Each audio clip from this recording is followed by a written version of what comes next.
यहां जो आप कर्म कर रहे हैं वो आपको भोगने पड़ेंगे, अच्छे या बुरे। बिना भोग के ये नष्ट नहीं होते। एकमात्र उपाय है, जैसे आपको वकीलों के द्वारा प्रमाणित कर दिया गया कि यहां के वकील है चित्रगुप्त, पूरी सीन सहित आपकी चेष्टाओं को अंकित किया जाता है, वो आपके मन में है, आगे प्रसंग आएगा। और जज हैं यमराज धर्मराज जी, और दंड अधिकारी हैं यमदूत, और दंड विधान जहां होता है उसे कहते हैं नरक। तो जैसे यहां जज ने कानून से अपराध करने वाले को दंड दे दिया, जाओ तुम्हें फांसी की सजा, राष्ट्रपति का अधिकार है, वो पूरा माफ कर सकता है। ऐसे ही राष्ट्रपति हैं भगवान श्री हरि। अहम त्वाम सर्व पापेभ्यो मोक्षयिष्यामि मा शुचा। अगर शुभ अशुभ कर्मों से बचना चाहते हो तो एकमात्र उपाय भगवान की शरण में होकर नाम जप करो, अन्यथा अवश्यमेव भोक्तव्यम कृतं कर्म शुभाशुभम। सुमति जी अपने पिताजी को बता रहे, यमदूत ने कहा महाराज, मृत्यु लोक में मनुष्य जो पुण्य और पाप करता है बारी बारी से उसे भोगना पड़ता है। बहुत ध्यान से सुनोगे तो आपको बड़ी सावधानी प्राप्त हो जाएगी। जो छोटी मोटी गलतियां आप हंसी खेल में करते हैं वो भी आपको दंड भोगना पड़ेगा। ये पाप और पुण्य बिना भोगे नष्ट नहीं होते कि आपने पाप कर दिया और दान दे दिया तो वो पाप कट गया, ऐसा नहीं है। पुण्य का अलग विभाग होगा, पाप का अलग विभाग होगा। अगर काट सकते हैं तो सिर्फ भगवान काट सकते हैं, भगवान का भजन काट सकता है, दूसरा नहीं। लाखों जन्मों में जो तुमने पाप और पुण्य किया है, जो एकत्रित है, उसका नाम है संचित कर्म। संचित पाप और पुण्य, और उससे जब मनुष्य शरीर मिलता है या जो शरीर मिलता है उससे जो हिसाब निकाल करके कुछ पुण्य और कुछ पाप, उसे प्रारब्ध भोग कहते हैं। फिर यहां कर जो नवीन कर्म किया जाता है उसे क्रियमाण कहते हैं। मनुष्यों के लिए जो उनका जमा हुआ पाप और पुण्य है वो अंकुरित होकर बढ़ता रहता है, ब्याज दर ब्याज। बहुत दुर्गति होती है, इसीलिए बहुत जन्म हम भोगे तो भी अपने संचित कर्म को नहीं भोग सकते। जैसे बीज मिट्टी और जल की आकांक्षा करता है तभी वो उत्तम वृक्ष रूप धारण करता है, ऐसे ही पाप और पुण्य उसे प्रेरित करके पुनः पाप करवाता है, प्रेरित करके पुण्य पुनः पुण्य करवाता है। अगर पाप कर्म में रहती है तो पाप पर पाप, पाप पर पाप, और ये एकत्रित होकर वृक्ष रूप होकर समय स्थान वो निश्चित करेगा, पाप तुम्हें कहां दंड देना है। समय स्थान, बुरी दशा आने के पहले बुद्धि बदली जाती है, उसकी बुद्धि बदल दी गई। आप ना आवे आप पर ताई तहां ले जाए, वो वहीं ले जाएगा, उसी स्थान पर मारा जाएगा, उसी स्थान पर जो दंड उसे मिलना मिलेगा। जैसे आपने छोटा पाप किया तो आपके चलते समय पैर में कांटा चुभेगा और दुख होगा। कांटा निकाला गया, थोड़ी दिन वहां दर्द रहा, खत्म हो गया, आपका पाप क्षय हो गया। छोटा पाप कोई, आगे बताया जाएगा कौन कौन से पाप से कैसे कैसे दंड मिलते हैं। अब अगर आपसे थोड़ा बड़ा पाप बना है तो वही पैर में लोहे की कील बनकर चुभेगा, कांटे की जगह लोहे की कील, अधिक दुख होगा। और बड़ा पाप बना है तो खजूर का कांटा, बड़ा कील, ऐसे आपके पैर में चुभ। बिना पाप कर्म के कहीं भी किसी को कोई भी दुख नहीं हो सकता। सिर में दर्द होना, आजीवन पूरे जीवन सिर का रोग हो गया कि वो दर्द ही होगा 2-4 दिन में, 10 दिन में, पाप का कारण। अपथ्य भोजन, सर्दी सहन न होना, गर्मी सहन न होना, हर समय हृदय जलते रहना पाप का लक्षण। भिन्न भिन्न पाप भिन्न भिन्न प्रकार के दुख देते हैं दीर्घ काल तक। शस्त्र और अग्नि आदि का भय ये पाप के कारण होता है। अनेक जन्मों के संचित पाप कोई इसी जन्म के केवल नहीं है, वो केवल मंडराते रहते हैं आकाश में दंड देने के लिए, समय इंतजार करते हैं। जैसे नरक में पड़े हुए जीव तुम देख रहे हो, घोर पाप का फल भोग रहे हैं। केवल दिखाया गया था नरक, जानते हो किस बात से? कल याद होगा सुमति जी ने पानी पीने जाने वाली गौओं को वैश्य कुल में 7वें जन्म में जन्मे जब थे तो उन्होंने उनको नहीं पीने दिया। इसके अपराध से उनको नरक दिखाया गया था। तो वो यमदूतों से प्रश्न करते जाते हैं और उनका उत्तर यमदूत देते जाते हैं। ये जो तुम देख रहे हो तड़पते हुए जीवों को नरक में, महापापी लोग हैं, अपने पाप का फल भोग रहे हैं। जब कोई पुण्यात्मा होता है तो स्वर्गलोक में जाता है, देवताओं के साथ रहता है, गंधर्व उसका गुणगान करते हैं, अप्सराओं का नाना प्रकार से सुख उठाते हैं। और जब पुण्य भोग क्षीण हो जाता है तो फिर यहां आकर के मनुष्य लोक में अपने कर्मानुसार जन्म लेते हैं। राजन, ये जो तुमने पूछा कि किस किस पाप से पापियों को कौन कौन सा नरक में दंड मिलता है, वो मैं बतला रहा हूं। जो नीच मनुष्य कामना और लोभ के वशीभूत होकर दूषित दृष्टि से हर स्त्री को भोग भाव से देखता है, जिसको देखता है बस काम भाव से देखता है। बोले जो दुष्ट दूषित भाव से माताओं बहनों को भोग दृष्टि से देखता है, तो यहां बड़ी बड़ी चोंच वाले वज्र के समान जिनकी चोंच ऐसे गिद्ध बार बार हजारों वर्ष उनकी आंखों को नोचते और खाते रहते हैं। वो आंखें बार बार होती रहती हैं, बार बार निकालते। यही वहां है कि मरना नहीं है।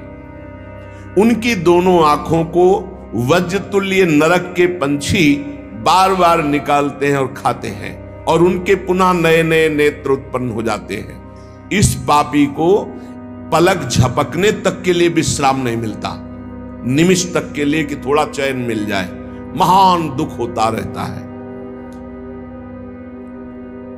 हजारों वर्ष तक उसको इस नेत्र दर्द पीड़ा भोगनी पड़ती है। और फिर जब मृत्युलोक में जन्मता है तो नेत्र रोगी पैदा होता है। वो यहां पैदा होगा नेत्र रोगी, या नेत्र ही नहीं है या नेत्रों में दिखाई नहीं दे रहा, कई तरह के व्यवधान जिन्होंने नेत्रों का दुरुपयोग किया। अब जिन लोगों ने, जिनको तुम देख रहे हो इनकी जबान काटी जाती, बार बार जबान नोची जाती है, ये वही लोग हैं जो शास्त्र का गलत उपदेश किए हैं, गलत अर्थ किए हैं, अपनी वासना की पूर्ति के लिए शास्त्र का गलत प्रयोग किए हैं, जो किसी को गलत सलाह दी है तो इनकी जबान बार बार छोटे छोटे हिस्से में तलवार से काटी जाती है। शास्त्र का उल्टा अर्थ बताया, उसकी जबान को वहां हजारों वर्ष काटा जाता है। खिलवाड़ नहीं, प्रश्न उत्तर कर देना। अगर आपका उत्तर गलत है तो आप नरक जाएंगे।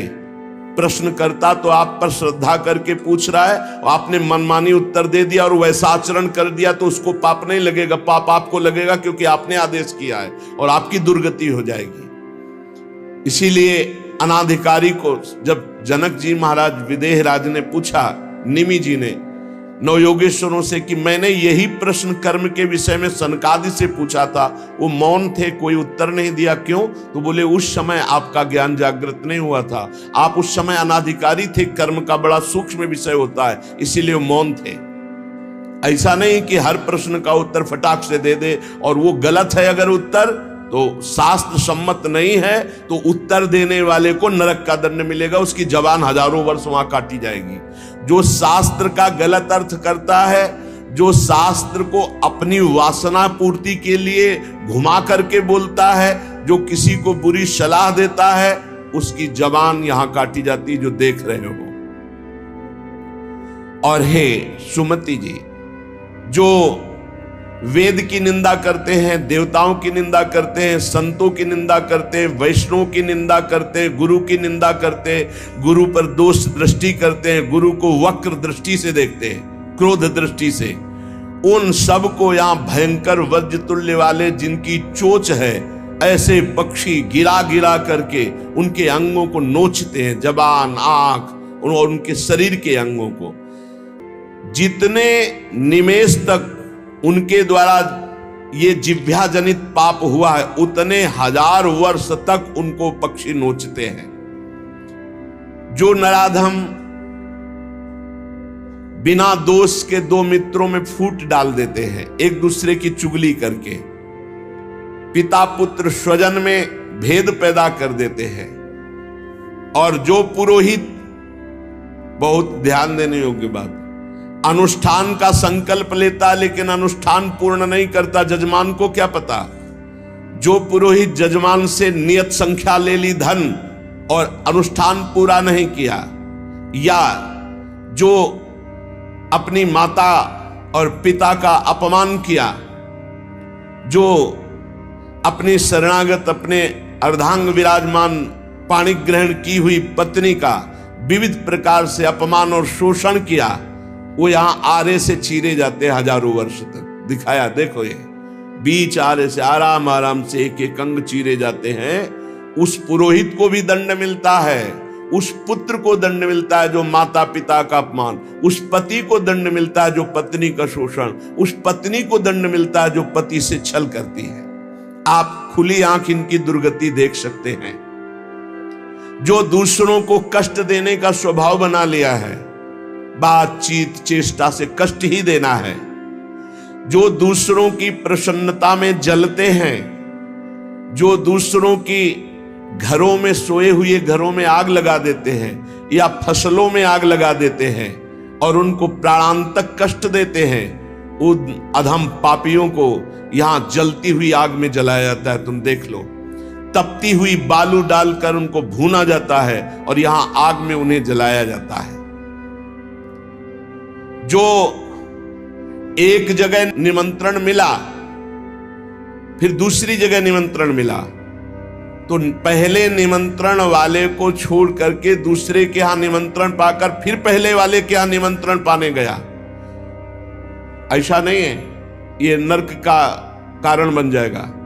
एक जगह निमंत्रण है, वहां गए, अगर हम भूखे हैं तो भूखे, नहीं मिला तो नहीं मिला, अब दूसरे दिन देखा जाएगा। 2, 3, 4 निमंत्रण, ऐसा नहीं। जो ब्रह्मर्षि किसी देव कार्य के लिए, पितृ कार्य के लिए यजमान के द्वारा निमंत्रित किया गया और वो दूसरी जगह भोजन कर लिया, दूसरे निमंत्रण को स्वीकार करके फिर उसके यहां भोजन करने गया, तो उसको यहां नरक में 2 टुकड़े करने वाला दंड मिलता। बार बार उसके 2 टुकड़े, ये बार बार बहुत जगह भंडारा, बहुत जगह निमंत्रण, ये ऐसा नहीं है। सिद्धांत है, तुम भूखे हो तो एक जगह चले जाओ और अपना पेट भरो, भजन करो। ये नहीं कि 5 जगह चले गए तो खूब दक्षिणा 5 जगह की मिली तो सुन लो। ये तस्मा शास्त्रम प्रमाणम, ये शास्त्र है, मनमानी नहीं। पहले ऐसा कभी ब्रह्म ऋषि जन नहीं करते थे। 5 घरों में भिक्षा मांग लो, या निमंत्रण है तो एक जगह जाके पेट भर लो जो रूखा सूखा मिले। ये 14 जगह भंडारा, 14 जगह निमंत्रण, तो उसकी व्यवस्था है। ये नरकगामी बना देगा, बुद्धि भ्रष्ट हो जाएगी। जो सदैव कड़वी बातें बोलकर लोगों के दिल पर चोट पहुंचाते रहते हैं, कुछ लोगों का ऐसा स्वभाव होता है, जब बोलेंगे तो हृदय की पीड़ा प्रकट हो ही जाए, ऐसा उनका है। ऐसे हैं वो, ऐसे बोलते हैं कि अत्यंत पीड़ा दे।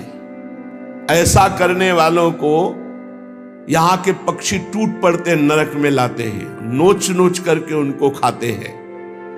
जो यहां किसी की चुगली करता है, उसकी जिह्वा तेज छुरे से बार बार ऐसे चीरी जाती है, फिर पूरी हो जाती है, फिर चीरी जाती है। जिन्होंने उद्दंडतावश अपने पूज्य जनों का अनादर किया, उनको मारा, पीटा, गुरुजनों को, अपने गुरु को, माता को, पिता को, बाबा को, पितामह, ये पूज्य जन है, ये गुरु के समान पूज्य है। जो अपने गुरुजनों को, पूज्य जनों को अनादर करता है, दंड देता है, मारता है, पीटता है, वो देखो ये कुंड बने हैं विष्ठा के, पीब के और मूत्र के। मूत्र का कुंड, विष्ठा का और पीब का।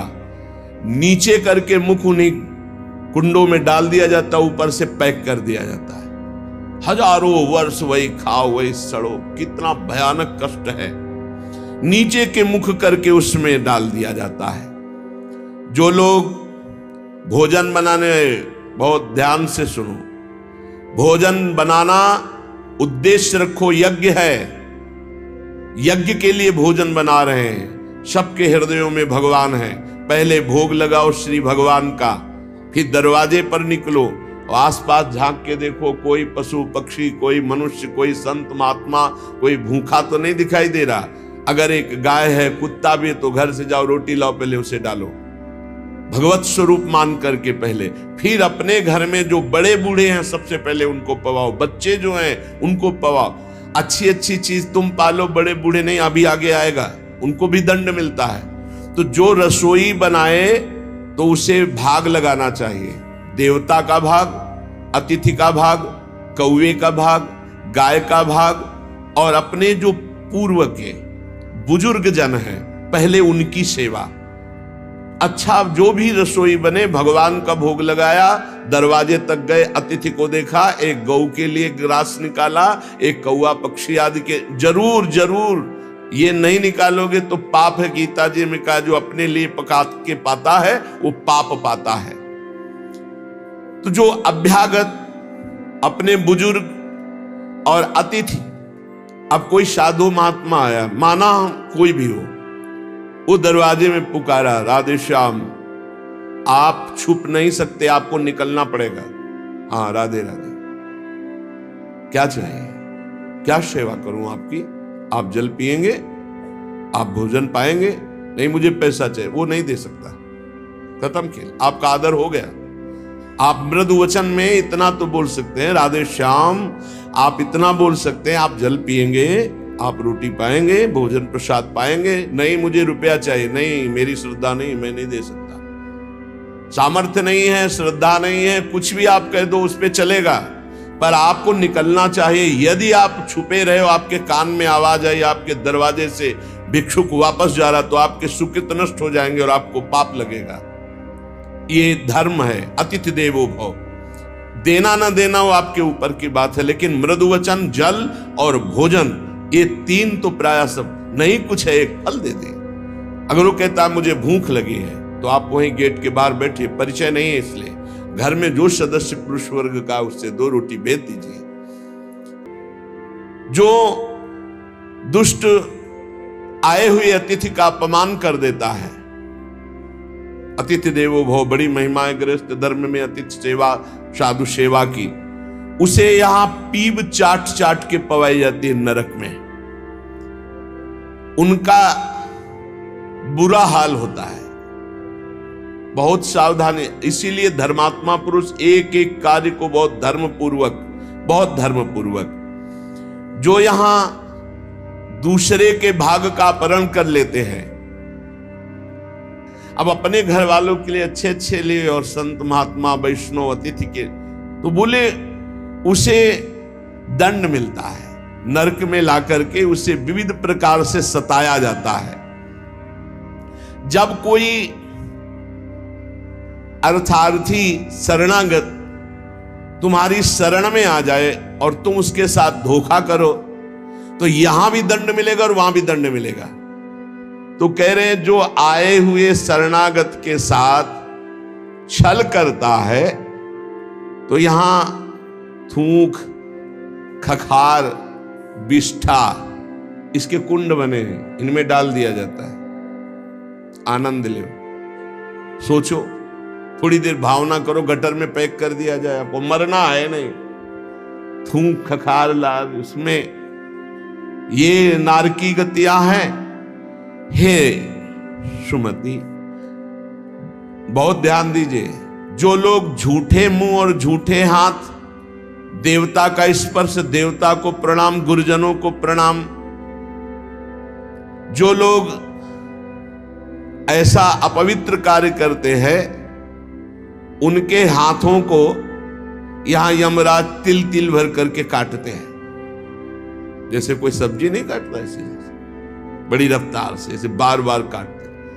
अरे ऐसे थोड़ी शास्त्र में हम यहाँ खाए डोल रहे हैं, ऐसे जूता पहने भोजन कर रहे हैं, न कुल्ला न आचमन, ये सब नारकी गति को प्राप्त होने वाले जीव, तभी बुद्धि भ्रष्ट मनमानी आचरण कर। पहले जानते हो गांव में कैसे पंगत पवाई जाती थी, सबके चरण धोए जाते थे।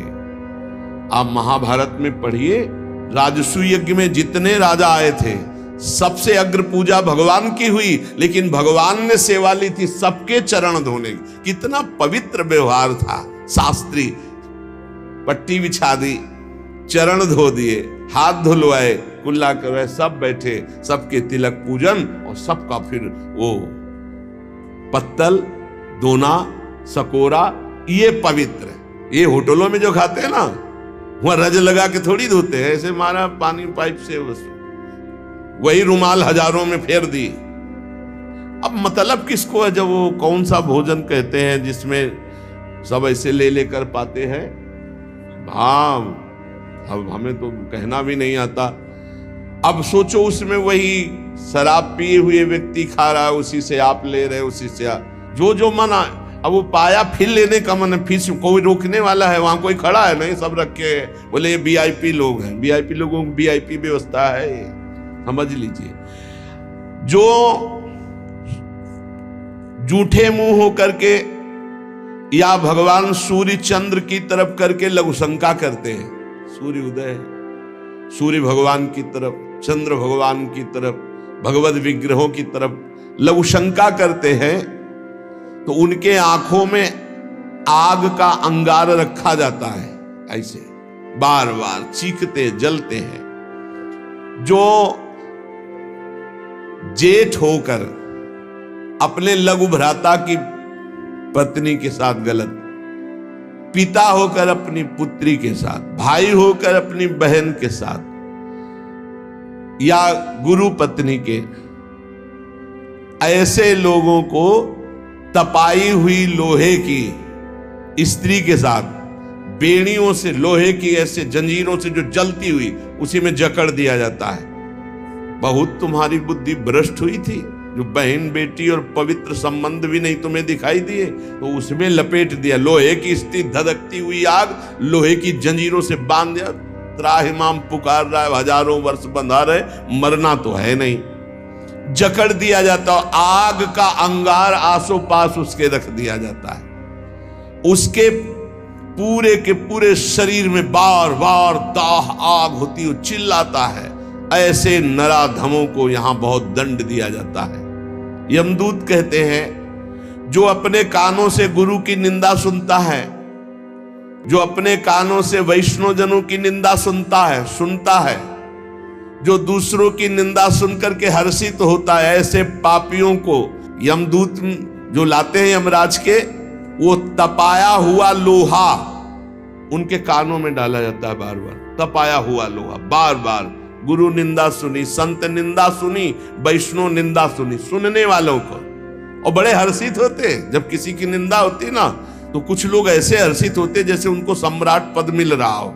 अरे पर निंदा के किए ते आवत नहीं कछुआत, मूर्ख पर्वत पाप को ले चल अपने साथ। यहां विलाप करते हैं, पर यहां यमदूत स्वयं कह रहे हैं, हम लोगों के हृदय में दया तनिक भी नहीं, और क्रोधित होकर उनको और कष्ट देते हैं। जैसे वो विलाप करते तो क्रोधित होकर और कष्ट देते हैं। जो देव मंदिर में जमीन लगाई गई या किसी ऋषि मुनि को दान में दे दी गई, या कोई सभा भवन है सार्वजनिक, जो इनको तोड़वा कर उनकी जमीन हड़प लेते हैं, उस जगह अपना निवास स्थान बना लेते हैं, उसका प्रयोग करते हैं।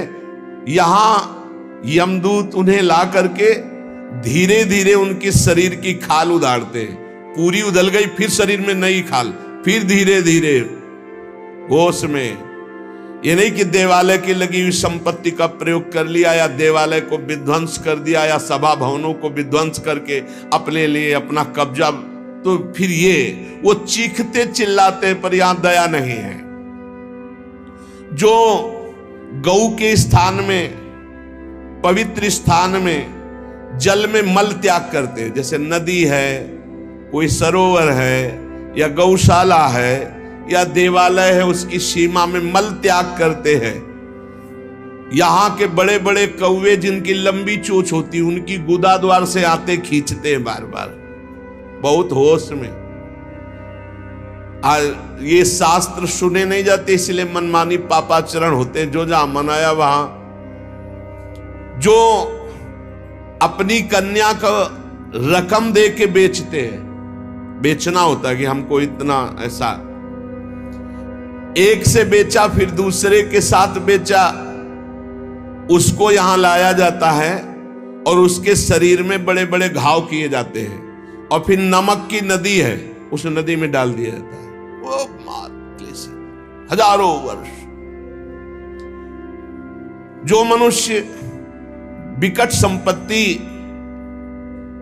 और वो समस्या ही नष्ट हो गई, पुत्र, भृत्य, पत्नी, बंधुवर्ग और बुजुर्ग जन, किसी का त्याग कर देता है विपत्ति आने पर और अपना पेट पालन करने लगता है, इनको छोड़ देता है।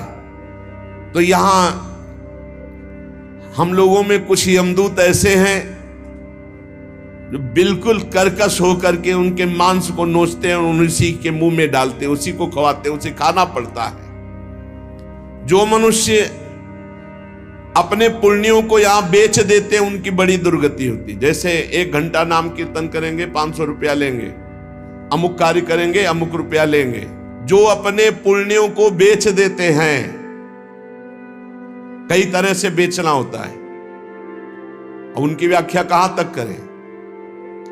जो अपने पुण्य कार्यों का दाम लेते हैं, बेच देते हैं, वो पापी हैं और उनको यहां चक्कियों में डाल के नरक में पीसा जाता है, जैसे आटा पीसा जाता है। बेचे ही वेद धर्म दुइले ही, ऐसा नहीं था। परोपकार के लिए ब्रह्म ऋषियों का जीवन था। कुछ मिला नहीं, किसी भी तरह जीवन व्यतीत करते थे। कृष्ण शरीर, बड़े बड़े चक्रवर्ती सम्राट भयभीत होकर खड़े हो जाते थे। तप पूर्ण जीवन, बेचने का कहीं विधान नहीं। जो जीवन में अपने किए हुए पुण्यों को बेच देते हैं, उनको वहां चक्की में जैसे आटा पीसा जाता है, ऐसा पीसा जाता है। ये ना समझो कि मौज ले लो, यहां तुम मनमानी कर लो, भोगना पड़ेगा। अवश्य में भोक्तव्यम, नरक में जाकर के हिसाब भोगना पड़ेगा। चक्कियों में पीसे जाते हैं जो अपने पुण्य कर्मों को बेचते हैं। जो यहां किसी की धरोहर मिली, ए भैया हमारे इतने रुपए रख लो, ये सामग्री रख लो, हम समय से ले लेंगे, हमारी अव्यवस्था है, और फिर वो मुकर गया कि कौन धरोहर कब दिया, कैसे दिया, तो उन्हें यहां जलती हुई लोहे की जंजीरों से बांध दिया जाता है और ऐसे कुंड में फेंका जाता है जहां बड़े कीड़े भयामने विषैले, और वो उनको हजार वर्ष तक नोच रहे, उसी में बंधे चीख रहे। कौन? जो दूसरों की दी हुई धरोहर को ना देकर मुकर जाते, कब तुमने दिया। जो पापी दिन में मैथुन करते हैं, शास्त्रीय मर्यादा में दिन में मैथुन करना निषेध है। जो रात्रि में पराई स्त्री से मैथुन करते हैं, दिन में चाहे अपनी स्त्री क्यों न हो, मैथुन निषेध है। और जो इसीलिए महाभारत में एक प्रसंग आता है, एक ऋषि को उनकी पत्नी ने दिन में बहुत प्रेरित किया। उनका नाम हमें तो स्मरण नहीं आ रहा, किंदम, हाँ ऐसे कुछ नाम था। तब उन्होंने कहा दिन में पुरुष रूप में तो हम आपके साथ मैथुन कर नहीं सकते, आप बहुत प्रेरणा करती, इसलिए पशु बनना पड़ेगा। तो आप भी अपने संकल्प से मृगी रूप धारण करें, मैं मृग रूप धारण करता हूं।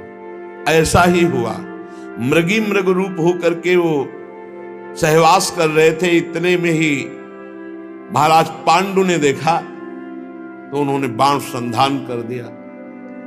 अब जे ही बाण लगा तो मृगी मृग रूप तो हट गया ऋषि। तब वो हाहा खाए कि मुझे नहीं पता था कि आप ऋषि हैं। तो उन्होंने घटना बताई थी कि मेरी पत्नी विवश थी काम से, इसलिए मुझे पशु रूप धारण करना पड़ा, क्योंकि दिन में मनुष्य रूप से मैं तो नहीं किया जा सकता। जाओ, तुमने मुझे इस स्थिति में मारा है, अगर ऐसी स्थिति तुम्हारी हुई अपनी पत्नी के साथ तो तुम्हारे मृत्यु का योग हो जाएगा। मृत्यु का योग हो भी गया। तो जो दिन में अपनी स्त्री से या रात्रि में पराई स्त्री से, वो यहां पापी जन लाए जाते हैं, बहुत गहरा कुंड है जो खोपड़ी के बल उसमें छोड़े जाते हैं, लोहे के बड़े बड़े नीचे कांटे लगे हुए हैं, पूरा बिंध जाते हैं, फिर निकाले गए, फिर फेंके। अरे भाई होश में, जैसी धरिवंश नरक गति दुर्भरी यम द्वारे कटियत नक्षी के। तो मैं ब्रह्म राक्षस योनि से मुक्त हो जाऊं, किसी को नहीं दंड दूंगा। तो उसने कहा कैसे दे दूं? बोले संकल्प करो कि आज की खिचड़ी जो कुत्ते ने पाई उसका जो पुण्य हुआ मैं तुम्हें देता हूं, मैं अभी मुक्त हो जाऊंगा, नहीं सबको मार दूंगा इन व्यापारियों को। धर्म की कमाई का छोटा सा भी दान वो भगवान की भी प्राप्ति करा सकता है। दशांश धर्म के दान को कहा गया है, मेहनत की कमाई का फिर दशांश दान कहा गया। पाप कहीं दान नहीं होता, पाप कहीं दान नहीं होता, उसका विधान फिर ब्रह्म ऋषि बताते हैं कि आज तक किया, अब कभी पाप नहीं करेंगे, अब क्या करें, तो फिर उसका विधान वो बता देते हैं। ऐसा नहीं कि पाप करते जाओ, दशांश देते जाओ तो बुद्धि भ्रष्ट होती चली जाएगी। जो ये बहुत बड़ा अपराध है, उपकार करने वाले का अपकार कर देता है। कृतज्ञता, कृतज्ञ होना चाहिए। आपके लिए किसी ने उपकार किया, आपको आपका हित किया, आपके संकट में सहयोग किया, तो जीवन भर वो जब दृष्टि में आ जाए तो थोड़ा कृतज्ञ होना चाहिए। ऐसा नहीं कि उसका अपकार कर दो। जैसे गुरुदेव ने मंत्र दिया, उपासना दी, तुम्हारा उपकार किया। खोटी बुद्धि वाला जो कृतज्ञ नहीं रहता उसको यहां तप्त कुंभ नामक नरक में गिराया जाता है। ये बहुत दुख देने वाला है, ताप ही ताप। और इसमें 80 पत्रवन नरक में जैसे तलवारें हैं, ऐसे किनारे किनारे तलवारें हैं। जिधर ये होता उधर तलवार घुसती, बार बार इसको पीड़ा होती है। फिर उसे अगले कालसूत्र नामक नरक में डाला जाता है। विश्वासघाती, गुरुद्रोही, मित्रद्रोही, इनका उद्धार बहुत मुश्किल होता है। ये यहां नरक में भोग करके भी जब जन्म लेते हैं तो कोढ़ी, दुष्ट स्वभाव वाले, सर्प आदि ऐसी योनियों को प्राप्त होते हैं। यहां जो किसी का सोना चुरा लेते हैं, यहां जो शराब पीते हैं, उन महापापियों को यहां लाया जाता है। और जो शराब पीते हुए गला हुआ लोहा उनको पिलाया जाता है। ए भैया, शराबी जो पिए हो तो बंद कर दे आज से, नहीं आगे इंतजाम कुछ और है। हाँ, जलता हुआ लोहा पिघलता हुआ पिलाया जाएगा, मरोगे है नहीं, बहुत होश में। स्वर्ण की चोरी करने वाले को वैसे ही स्वर्णिम आग के ऊपर फेंक दिया जाता है, भुनो सारे। यहां कोई मानता नहीं, कहते सब झूठ है, भोगोगे तब पता चलेगा। और ऐसे लोग जब नरक से लौटते हैं तो उनको यहां भारी भारी घृणित बीमारियों से पीड़ित होना पड़ता है। राजन, जो नीच, अपवित्र, पापी पुरुष है, वो जब दूसरों से दान लेता है तो नरक में जो बताया गया वो भोग भोगता है। यहां जन्म लेता है गधे का, गधा बनता है। 2 ईंट देखते रहो आराम से। किसको? जो पतितों से, पापियों से दान लेता है, वो न ऊपर तो सुना दंड, और जब मृत्यु लोक में जन्मेगा तो वो गधा बनेगा। चाहे कोई भी हो, तैयार रहो पीठ मजबूत करके ढोने के लिए भार।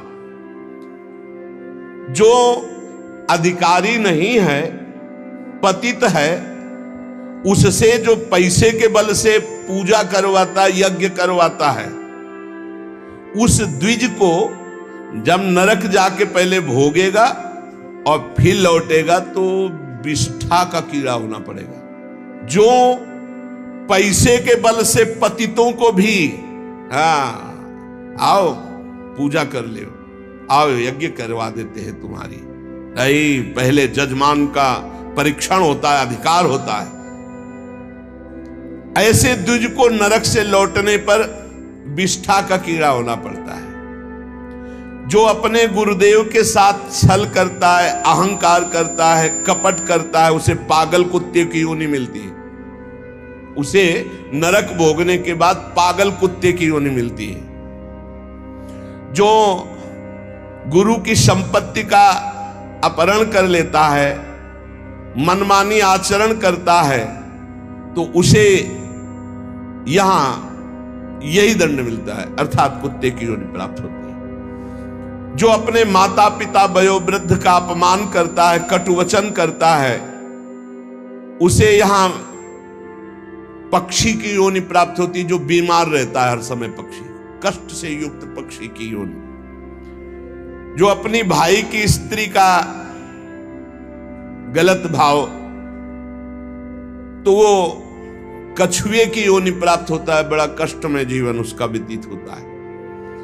जो यहां अपने मालिक के साथ दगाबाजी कर देता है, वो बंदर की योनि को प्राप्त होता है।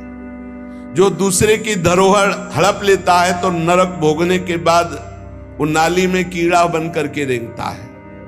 जो दूसरों के दोष देखता रहता है, वो नरक भोगने के बाद यहां अंधा पैदा होता है, आंखों से अंधा पैदा होता है। जो अपने मित्र या अपने प्रियजनों के साथ विश्वासघात करता है, वो मछली की योनि हजारों बार जन्म लेता है। जो मनुष्य यहां जौ, तिल, धान, अन्न इसकी चोरी करता है या अनाज के खेतों में आग लगा देता है, वो नरक भोगने के बाद यहां नेवला और चूहे की योनि प्राप्त करता है। जो पराई स्त्री के साथ संभोग करता है, उसको नरक भोगने के बाद यहां भेड़िया बनाया जाता है। जो पराये पुरुष के साथ संभोग करते हैं, वो वहां नरक भोगने के बाद यहां कुतिया की योनि प्राप्त होती है। कुत्ता, सियार, बगुला, गिद्ध, सांप, कौआ, इन योनियों में क्रम से जाता है जो पराई स्त्री और पराये पुरुष के साथ संभोग करता है। इसे मनोरंजन मत समझो, खिलवाड़ मत समझो। जो खोटी बुद्धि वाला पुरुष अपने बड़े भाई की पत्नी, जो मां के समान है, उसके साथ बलात्कार करता है, वो नरक भोगने के बाद कामी, नाना प्रकार से बीमार पशु योनियों को प्राप्त होता है। कई प्रकार के कष्टों से उसका जीवन युक्त है। जो अपने मित्र की पत्नी से विश्वास दिलाकर, मित्र को विश्वास दिलाकर उसकी पत्नी, वो यहां के सुअर पैदा होता है, सुअर बनता है। यज्ञ में, दूसरों को खवाने पिलाने में, दूसरों के मंगल विधानों में जो विघ्न डाल देता है, किसी की कन्या का विवाह हो रहा है, कोई यही कहीं यज्ञ हो रही, कहीं नाम की, उसमें विघ्न डाल देता है, उसको नहीं होने देता है, वो नरक भोगने के बाद फिर यहां आकर विविध कीड़े की योनियों में, विविध प्रकार, अब ये कीड़ा, फिर ये कीड़ा, फिर ये कीड़ा, ऐसे जन्मता है। जिसने देवता या ब्रह्म ऋषि उनको ये बोल दिया कि मैं ये दूंगा, आपको ये दूंगा, और फिर नहीं दिया, कर्जा है तुम्हारा, ऐसे नहीं बोलना चाहिए, ऐसे नहीं बोलना चाहिए। अयाचक वृत्ति से जो रहते हैं, कभी नहीं, महाराज हम आपका ये काम कर दें, आपको ये दे देंगे, आपको एक कर्जा हो गया, अब अगर नहीं दिया तो नरक भोगोगे, और नरक से निकलने के बाद कौआ बनोगे। जो अपने पूजनियों का अपमान करता है, बड़े भाई का अपमान करता है, वो क्रौंच पक्षी के रूप में जन्म लेता है। बहुत सावधान होना चाहिए। जो तुम्हारे साथ उपकार करे उसके साथ तुम्हारा नम्र व्यवहार होना चाहिए। यदि उपकार नहीं किया तो तुम्हें बिच्छू की योनि प्राप्त होगी, बिच्छू बनना पड़ेगा। जो सोए हुए मनुष्य की हत्या कर देता है, शस्त्रहीन है या सोया हुआ है उसकी हत्या कर देता है, या किसी स्त्री की हत्या कर देता है या बालक की हत्या कर देता है, वो 1000 बार गधे की और कीड़े की योनियों को प्राप्त होता है, बहुत संभल करके। जो दूसरों के भोजन व्यवस्था को नष्ट कर देता है उसे मक्खी की योनि प्राप्त होती है। अन्न चुराने वाला बिल्ली की योनि, घृत आदि चुराने वाला चूहे की योनि, जो दूसरे के अर्थ की चोरी करता है सर्प की योनि, दूध वाले पशु या दूध आदि चुराने वाले बगुले की योनि, इसी तरह डांस, चींटी, बिलैया, बहुत सी योनियों की प्राप्ति होती है। हे महाराज, मैं तुम्हें कहां तक बताऊं, ये जितने जीव हैं ये सब नरक से आए हुए हैं।